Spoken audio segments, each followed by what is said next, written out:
We are live. Welcome to the Leadership Launchpad Project. I'm Rob Kalwarowsky, and as always, the yang to my yin, Susan Hobson's here with us. Susan, how are you? I'm all fired up. I'm so excited. Anytime I get to talk shop with our guests prior to hitting record on a podcast, it sets me off in the right direction. How about you, sir? How are you feeling today? Which sir are you talking to? Exhausted. If you're talking to me, sir, I feel great. We'll get to that mystery voice in a second. But Robert, how are you feeling today down there in Bird County? That's what we're calling Costa Rica these days. You'll definitely hear the birds. I was actually just in between our last meeting and this one. I just went out for a walk, and the vultures were going, the ospreys were going, and it's going to start raining pretty soon. So we'll see how it goes. You're really experiencing the circle of life down there in Costa Rica. And I have to say, the ripple effect is real, right? Do you feel that in our locker room there yesterday? In our team locker room? All this nature that Rob's enjoying down here in Costa Rica is really serving all of his friends, because it does something for all of our nervous systems when we get to hear that in your background, sir. Yeah, and so before we get to our special guest, it's funny, right? Like, I've been doing some videos about nature documentaries and relating that to leaders. Yeah. And my favorite example is actually the vulture. And so the vulture to me is the prime passive egocentric boss, because it never goes out and hunts itself. Yeah. But it does take credit for other people's work. I feel And like if this well runs deep down there with these metaphors in nature, eh? Totally. And actually, it's funny. So a group of vultures is known as a committee. So that even goes further. But also, finally, is if you see some vultures, sometimes they'll sit there with their wings outstretched, like they're showing everyone how important they are. And like a so peacock? the passive egocentric runs deep. Oh my God. Shout out to Rob and him and all his naturist videos over there on TikTok. You don't stop, and even Instagram now. So let's make sure we're all finding him over in those spaces now that he's doing all these wonderful videos, right? I find that those are even ways for people to plug into some of what's going on down there. That's quite inspirational for all of us to see. Yeah. Totally. And you can find me, Boss Coach Rob K, on both platforms. Now, obviously, we have a special guest tuning in from Wisconsin. We have Todd Kuckkhan, who's a keynote speaker, executive coach, and part of it's the Marshall Institute, right? That you're part of? Maxwell Leadership. Maxwell Institute. So from studying from John Maxwell. So Todd, how are you? I'm doing awesome. I'm excited. I wish we could do disc personality assessments with vultures. I think that'd be really interesting. They line up. Right? Oh my gosh. Please, please, please, Todd, now that they hear your voice, plug our folks into you and the mission that you're on in the leadership space out in this world of ours. Tell our audience about that, would you? Well, funny you mentioned mission, because I'm on a mission to revolutionize company culture and leadership. And I've had some incredible experiences in my life, and you can be incredibly good and incredibly bad, because I've had both. And now I'm on my own as a full-time solopreneur. Started at age 63. I took me a while to figure it out. So I got started later in life, but really enjoying it and getting out working with companies, individuals, and anytime we can talk about leadership, whether it's vultures or human beings, I'm excited. I have to pull on this thread if I can, Rob. I mean, how often do we hear about a career transition or pivot in our 60s? I know our folks want to plug into some of that backstory. So can you just give us a little bit of a Coles Notes on what inspired you to pivot at 63?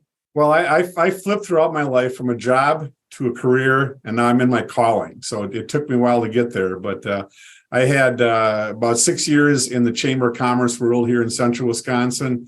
During that time, I got engaged with the John Maxwell team, a lot of leadership and core values, and really took to it and enjoyed it. And it got to a point in my work life where my leadership calendar was overtaking my work calendar.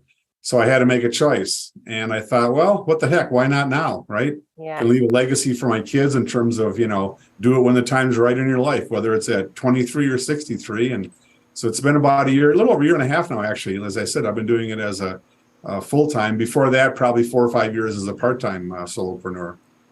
Love it. That's that Jim Rohn quote, right? When your part-time job becomes your full-time job, then it's time to pivot, right? Make that change and pivot. Yeah.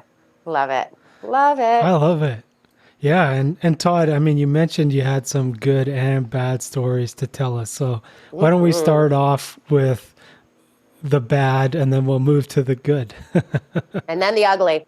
And then the ugly. That's right. Yeah. Well, so I've had probably 17 different jobs in my life. A lot of them focused in the nonprofit world as a fundraiser, a lot in the business community as well. So I've had some themes there, but different jobs. And I've been fired 4 times in my career. And those were, I'll take some of the blame, but in a lot of cases, it was the culture that really was the instigator. And actually, in one situation, myself and 2 of the other vice presidents went to our board of directors because the executive just had created such a toxic culture in the workplace, and people were leaving. And it was a different time than now, obviously, when back when workers were plentiful. But it just was a really tough place to work, and not a lot of smiles. And I think if you're going to be in a workplace, you need to kind of turn your Mondays into Fridays and look forward to it, so to speak, on a Monday going in the office. As much as we all like to be in Costa Rica walking around looking at birds, we do have to do some productive things in our lives too. So if we're going to do something productive in a workplace, at least going somewhere where we enjoy it. So those experiences really, and I was fortunate. My last job with the chamber was probably the best job I've had, or one of the best. So it was tough to leave, but I just knew it was time, listening and talking to a lot of people in the workplace, that I felt I could go out and help make a change, be intentional about my leadership.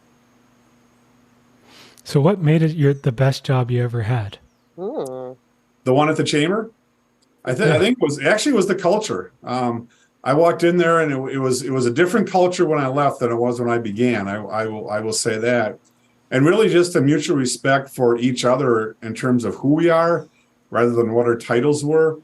For example, somebody had a son or daughter who was in a sport and they needed to leave work at 3:30 and we're done at 4:30. Yeah, just go. You don't have to fill out a time, to take time off or any kind of request. Just go, and you'll figure it out. You'll get your job done. It was, this is well before the remote workplace that we're dealing with now. That just creating that culture where family is important to me and family should be important to you, and making that a priority in your life. And as it turned out, those people worked twice as hard and more hours than they probably needed to, because of the fact that we respected them and their family life and their personal life. So that was really a big piece of why it was, and that whole transformation. And we did a lot of reaching out too, a lot of outreach to others, and developing relationships outside of our workplace. We did volunteer work.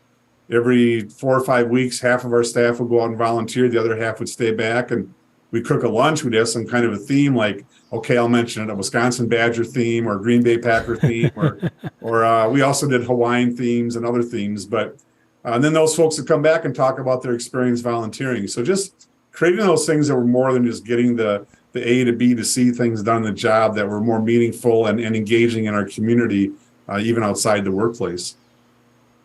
So I definitely can tell from that bit of your riff that you have the value for service, right? Absolutely. But let me back up a step and let me get you to define what leadership means to you, because I kind of feel like this is where we're going to go in terms of our interview, but I want to make sure our audience can get into alignment with your definition. Well, I think it's really being about intentional about who you want to be. And it's really also, it's about influencing others. And that's kind of the influence part's a little bit of a steal from John Maxwell. And when I first heard that, it kind of rang different to me, because I thought, well, is it really influence? But it's not manipulative. Mm-hmm. It's influence in the sense of encouraging, engaging, and working with others to help lift them up, so to speak, and not by title, but lift them up as people, and looking at something like core values as a critical component of who you are in the workplace and who you are outside the workplace as well too. But when we walk into the office or wherever we work during the course of a day, we bring in baggage sometimes. Things have happened at home, or we've had an argument with somebody, or our dog didn't do what it was supposed to do and we took it on a walk before work or whatever. And sometimes that baggage impacts us in the workplace, and we have to respect that from people and really be intentional about better understanding about who they are, and being influential in trying to help lift them out of whatever situation they're in, because it works both ways. Our work life impacts our personal life, and our personal life does as well with our work life. No doubt about that. And Todd, we wanted to talk to you about your 5-step Mindshift Road Map. And so do you want to just tell us about what those 5 steps are, and then we'll dig into each one individually? Sure. Yeah. Just kind of an overview. The first one being that I think values really eat vision. I think, again, who we are, we each have a set of core values, and they're very different core values. We each have a set of core values that we live by. Sometimes you don't think about what they are, but a lot of times, and I've had times in my life where I've had to lean on my core values to really help me get through a challenging situation. So that's the first step of kind of that mind shift and thinking differently about who we are. And then working on our priorities, winning prosperity. There's it's not as simple as life-work balance. It's very complicated. There's 9 different elements to our life, from friends to family to workplace culture, all those different, your nutrition, your health, all those different elements, and trying to determine what our priorities are. I hate the term busy. All right, everybody's busy.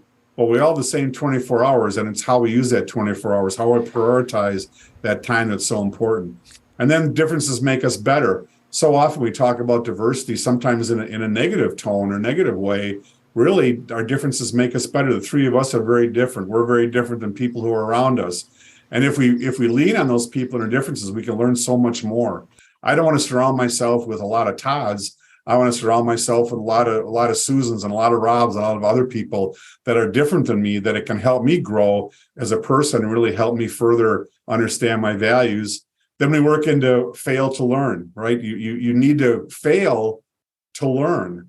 I used to do a lot of coaching in the sports world. Really tough to talk to a team how to improve after they have a win, because they think they've done it all right, even though they've made a lot of mistakes. So we have to fail in life, and Lord knows I've had enough failures in my life, so I've had a lot of learning throughout my career. But getting out of that comfort zone and have that willingness to learn. And then the last piece that kind of wraps it all together is TLC, or team leadership culture, where we really work, again, all these elements from the inside out. And as we better understand ourselves, it can help us better understand and respect other people and who they are and where they come from. And that's where I utilize the DISC assessment tool to really dive into people understanding themselves and understanding their teammates. So that's kind of it in a nutshell. And for those out there who don't recognize the terminology DISC, can you just plug our audience into that? Sure. DISC is a personality behavioral assessment tool. It's similar to, if you've heard of the Myers-Briggs or Colors, there's a number of different assessments. It's the one I was kind of born and raised on. And it's a 15-minute assessment. It gives you a 30-page report and really tells you about your style, whether you're a D dominant style, your I influencing, your S steady, or your C compliant. And there's a lot more that goes on behind that as well, but really understanding, again, who you are as an individual. And then I can understand, I'm an I personality style, as a matter of fact, and it helps me understand, as somebody who's a C, who loves working on spreadsheets and numbers, which I hate doing, but I can respect the fact that they're an important part of our team, because I don't like doing that. And they're different than me, and those differences make us better. And by bringing all those strengths together of all the different personality styles, we can really elevate ourselves in the workplace. Awesome. I just want a team of me. Yeah, right. Exactly. I had a really good experience too, hiring somebody. There was one candidate who was very much like Todd in many ways. And then there was another candidate. She was a single Hispanic woman, very strong in her community. And through a number of conversations with my president, fortunately, she asked the right questions, and I ended up hiring Dora as the person to fill my position. I was promoted and filled my position, and I learned so much from her. And it beckons back to that differences make us better. If I hadn't hired, I was afraid of her because I thought she was, stronger and more influential. And I was afraid of the difference, right? The different part of her. I had that fear, but I learned so much from her, and it grew our team so much better. We had some incredible results because of that. It's amazing. Absolutely. It's amazing. Yeah. We're sitting. The only thing I can say is amazing, isn't it? Like when we're thinking about business in the context of performance, and we're talking about sports before we get on this mic. Like, how the heck are you gonna cultivate any kind of high performing team if you've got everybody playing the same damn position on the ice? Like, it just doesn't. It makes no sense, really, when you think about like why it is that we struggle so much with the diversity value. Right? Because it totally is what makes us smarter, stronger, faster, more dynamic. Like, it's just interesting to me, isn't it? Yeah, and there are some organizations that use the DISC tool, for example, in their hiring process. Now they don't use it as the factor, but they use it as one, because you want to have that group, that diverse group of people. If you have all eyes on your team, like me, you're going to start a lot of projects and probably not finish too many. Yeah, right. If you got a lot of C's, you'll drive everybody crazy with data and statistics, right? And you won't bring other components into it. So that diversity of your team is so important in so many ways. It's back to what Todd mentioned, right? Which is, we've talked a lot about on the show, but it's like moving from defense and protection to growth. Mm-hmm. Right. And if we look at ourselves, and what Todd said, right, is like, I was afraid of her. Mm-hmm. And if we're the vulture and we're scared that a bigger vulture is going to come in and kick me off the dead animal that I'm trying to eat, then I don't want to let that other vulture in the room. Mm-mm. But if I'm coming from a place where I'm out to grow, I'm comfortable in who I am, I accept myself, then it's natural you can bring that person in and learn from them versus try to shut them out. And I think for leaders out there, right, is like, if you start to sense that internal shift or that internal dialogue, that's an opportunity to make you better. Well, and talking about, the hiring process, a lot of executives will hire somebody who is much like them because that's part of their comfort zone. They feel safe there. They know how that person's going to be, and they're, predictable. Yeah, right. Exactly. They can be buddies. Whereas you bring in somebody different and they're really going to help elevate your team. But so often leaders' egos get in the way of doing the right thing. And I know in my career, I've been guilty of that, but I've learned so much, particularly in the last 5-6 years, about that, how those differences can really truly make us different, or better, excuse me. Amen. I'm curious with this protocol, is this for teams or is this for individuals? It can help.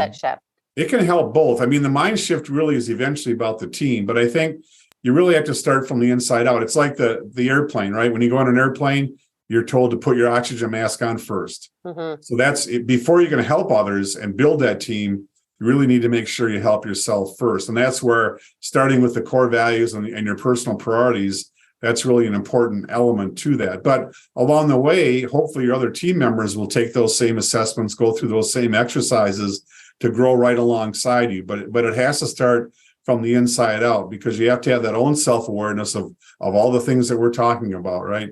And then from there, it can grow into others, and there's a better understanding. And I did a DISC assessment with a digital manufacturing firm, and we're going around the room talking about the assessment and different people's styles and things. And this one gentleman started talking about when he was abused as a youngster. I mean, very powerful, emotional story for him. And he said, but what this DISC assessment really pointed out to me is that those people aren't bullying me. They're just a different personality style. They're a D dominant driving personality style. They're not attacking me for who I am or what I am. It's just the way that they work. And now that I know my style, or his style, now that I knew his style, he could better work with them because he had a different kind of respect for him. Whereas before he thought he was just getting bullied like it was back in school. So it can have some really profound impacts in the workplace first as an individual where he came to that realization and then understood how it impacted him and other members on the team. It's always the first step is self, and then it moves to empathy and relational intelligence. So right, exactly. Yeah. Serving others and right, moving on beyond your own personal self-interest. Totally. And Todd, I want to dig into the first step, right, which is values eat vision. And so a lot of folks out there, right, like we're taught as executives or C-suite folks, it's like, it's our job to set the vision. And then we set some values, and then we hope that people drive towards this. Like, what do you mean by having core values and how that's more important than vision or more effective than vision? Well, my core values are optimism, trust, honesty, enthusiasm, and teamwork. Doesn't matter, but they're obviously very critically important to me and who I am. And when you combine all the different people's values, you create this culture in your organization that I talked about before. And I also do a lot of strategic planning work. So you can put the greatest plan, the vision, mission, values, objectives, strategies, goals, all that you can hire me and pay me thousands of dollars and I'd be happy to come in and do it for you. But if you don't have the right culture, none of that's going to matter because people are not going to want to execute on that plan. You can have all the pretty posters in different colors on the wall of your vision, mission, values of your organization. But again, if it isn't right with the people in themselves and then with their teams, you're never going to be able to execute on that. And I think a lot of people miss out on that because they can show their board of directors these cool color values and things. But again, it's really how the people engage with and react to those values as a team, as a unit that really matter. I have to ask. That begs the question to me, which is something that I was talking to folks on LinkedIn, is like, how can leaders either impact the culture or change the culture, or how do they set the tone for culture? I like that. Yeah, who was right, Susan? But again, it comes to themselves. John Maxwell wrote a book called the five. Shoot, I'm not going to think of the title, but it's the 5 different levels. That's what it's called. 5 levels of leadership. There it is. And the base level is title, which is really meaningless. Your title means so little. But as you move up in the different levels of leadership, others become more important and more valuable to you, right? It's more important about developing others. My job as a leader is to develop other leaders, but so many are afraid that those leaders might step over them and end up, maybe losing their job. And that was my fear with the hiring. I was afraid that might have happened, might happen to me in that particular situation. So really, it's a mind shift again for those leaders to fully understand that the differences amongst people are gonna help us grow. And I've been in situations that organizations have brought me in. It took me 4 months one time to convince a business to come in, their leadership team to come in and work with create a culture team and work in their company culture. The reason I think that they were hesitant was because they were afraid if they were going to learn about themselves and their leadership from their own employees. And interestingly enough, we did a session where the executive team came in and facilitated some conversations amongst the culture team. When it was over, they're like, oh my gosh, this is great. This is amazing. I never knew all this stuff. Well, yeah, you got to get out of your office and you have to talk to people, create that environment where people are willing to exchange information. And I think the other thing too, alongside that is you have to realize that change is a process. Leaders changing is a process. You can go to a one-day leadership retreat. That doesn't mean it's going to change you. Matter of fact, I had somebody write me a note once. I sent my employees to your Live to Lead event and they didn't change. I'm like, well, yeah. It's like, okay, I'll take some responsibility, but you got to do some work back where you are too. And it's an ongoing process, that change in leadership. So those are a couple of key elements there, I think, Rob. What are some of the biggest points of resistance that you see when you come in and you start doing this work with the leadership teams? Notoriously, what is like one of the biggest points of resistance? I think it's their fear of finding that the arrows might point back at them. I always encourage companies to start off when you're going to make a change like that. Start off with a survey and hear from your employees in an anonymous way and take the pain. Because you're going to hear some things that you probably don't want to hear, and then address those things, and say, hey, here's something that came up in the survey. We're going to put it on our list of things to do, but we're not going to be able to get to it for maybe 2 years, right? but here are 3 things that we want to accomplish in the next 6 months, and then work towards those and get your employees involved in that whole process. And if you don't do it in 6 months, then say, hey, you know what, we tried, here's what we came up against, we're going to have to readjust the title. But there has to be a willingness of give and take. And again, back to my job at the chamber, that's what we did a lot of. We had a lot of give and take. I come up with some of the dumbest ideas, and I tell the staff, my job is to come up with dumb ideas. You guys rip them apart and put them back together and make them great, because you know you're on the front lines. You know how this all works, right? But you have to have that willingness as a leader to fail, like as your employees do. So I think that's a key element. Mm-hmm. And where the heck are you going to be in this game if you're hiding out in avoidance because of the fear? It's that manager by walk around and say hi to your employees and pat them on the back, or you don't have to know their goldfish names, but at least understand who they are and be engaged with them. That employees don't ask for a lot, and then when you do make a decision, let folks know why. Mm-hmm. So often leaders will make a decision and then not tell people why, and you're not going to please everybody. First of all, right? You can't be a people pleaser. You have to make some decisions based on a variety of information, but then tell people the why. Here's why we're doing this right now, and we'll learn from it. Maybe we'll make a change again, but this is the reason that we're doing it. Mm-hmm. And for the folks out here, Todd, who are listening and they're like, hey, I want to get on this 5-step mind shift and I want to embark on my journey, what would you say to them? Well, I'd be happy to chat with them and help them get started. There are some core values exercises out there. If you Google core values, there are some exercises out there that can help you figure out what your core values are. I take people through, it's about an hour-long exercise through a number of questions, trying to understand their peaks and valleys in their life, and through a number of steps that gets to their core values.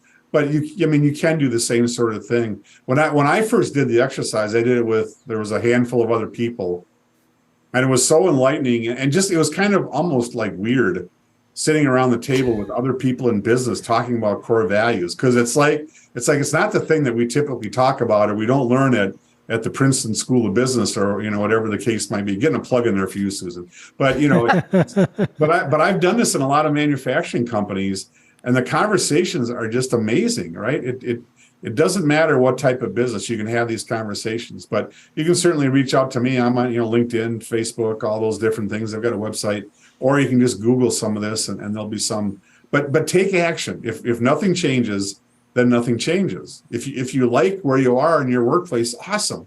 But if you're stuck, right, and you can't wait for Friday to come, maybe you need to think about making some changes, and maybe you just need to do it personally to start with, and spread the word on what you're learning to others, and maybe the rest of the people in the organization will see the opportunity. I love it. With our community of leaders out there listening to this, what do you have to tell them in terms of what do you feel like is the biggest priority here in 2023? Well, I think it is the whole engagement thing. And as we look at trying to bring, we know there's more jobs than people in the universe. So it's going to be a constant challenge. And we know that there are 5 generations in the workplace right now. And the differences between the younger generations and generations like myself, I know you can't tell, but I'm a little bit older, but the differences there are huge. So again, we have to respect and understand those differences. And what if you tried reverse mentoring? Rather than the older people mentoring the younger people, flip it around and learn. Again, the generations are all different. So learn from younger. What are they looking for? A lot of younger folks are looking for purpose in their jobs, and that engagement. That's a big part of what they want. They don't want to go and sit behind the laptop or whatever you have and type away. They want to sit around a table, have conversations, have meaningful conversations about things, and get some projects done. They're all very interested in collaboration.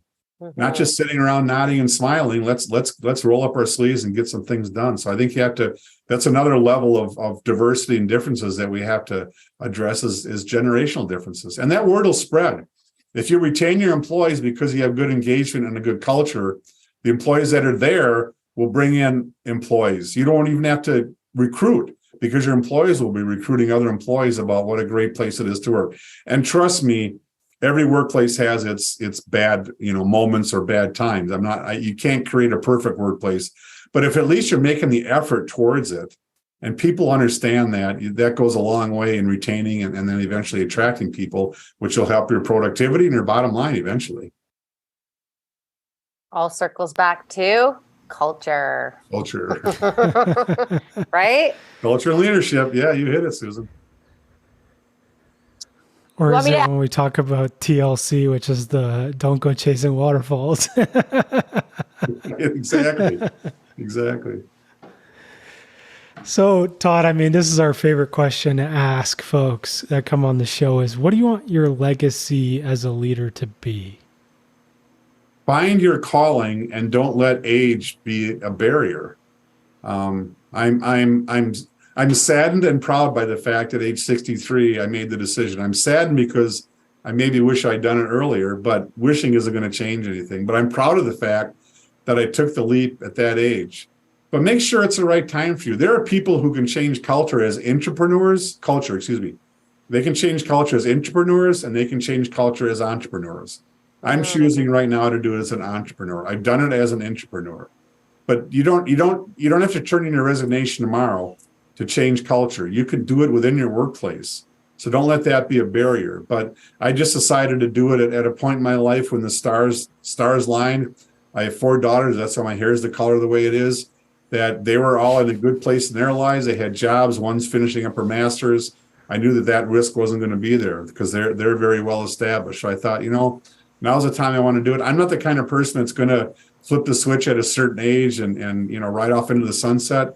I'm going to be doing this as long as I'm physically and mentally able to do it. So, but create that legacy and find that calling for you and do it within the workplace or do it outside the workplace. Love that. I was just going to say is like, you have daughters. I don't have anything and I'm already bald. So I don't know what I'm going to do. I've got one, so hopefully I'm going to ward off the grays a little bit longer. Daughters are great. I wouldn't have had it any other way, but all kids have their challenges, right? Of course. Alrighty, for the folks out there, so we've dropped Todd's LinkedIn in the podcast notes, as well as you can go to toddkuckkhan.com to find more about him. I've also dropped that in the podcast notes. Is there anywhere else you want folks to find you, Todd? No, between my website, LinkedIn, Facebook, those are really it. My email is todd@toddkuckkhan.com. I will talk to pretty much anybody. Love getting on Zoom or live, whatever the case might be, and just talking through some challenges and and get to know people, and maybe something more will happen down the road, maybe something won't, but bust out of that comfort zone, overcome that fear, reach out to people, and try to figure out a way to move forward. I love it. And obviously for us, please hit subscribe to the Leadership Launchpad Project on your favorite podcast platform and share this one with any leaders in your life. Also, if you're looking for any one-on-one leadership mindset coaching or group programs, head on over to elitehighperformance.com for all of that.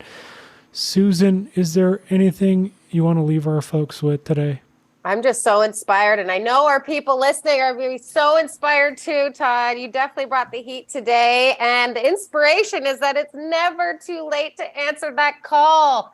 This whole purpose-driven mission thing, you heard it from Todd today. He said, I ain't never going to stop working because that's what purpose feels like. It's the gift that keeps on giving. It's the journey that never ends. And that's what I love about this interview. Totally reinforces that for me. Well, it's been great talking to both of you. I'm excited. I'm jazzed. I'm ready to go out there and take on the world. And for me, I have a quote here from one of my favorite thought leaders in leadership. I would say Britney Spears, but it's Warren Bennis. You see Elaine Bennis from Seinfeld? Oh. I love her with her funny dancing. Yeah. And Warren says, the basis of leadership is the capacity of the leader to change the mindset, the framework of the other person. Mm-hmm. And that's what we do here at Elite. And that's what we love our leaders to do, is go out and impact folks and help them see that whatever they're struggling with, that there's a different and better way that they can be and become. So get out there, change some mindsets, impact some folks. Todd, it's been a pleasure to have you on the show. Thank you both. And yeah, it's been a blast. I've been great talking with both of you. Absolutely. And everyone, thank you so much for listening. And we'll see you all next week. Bye, everyone.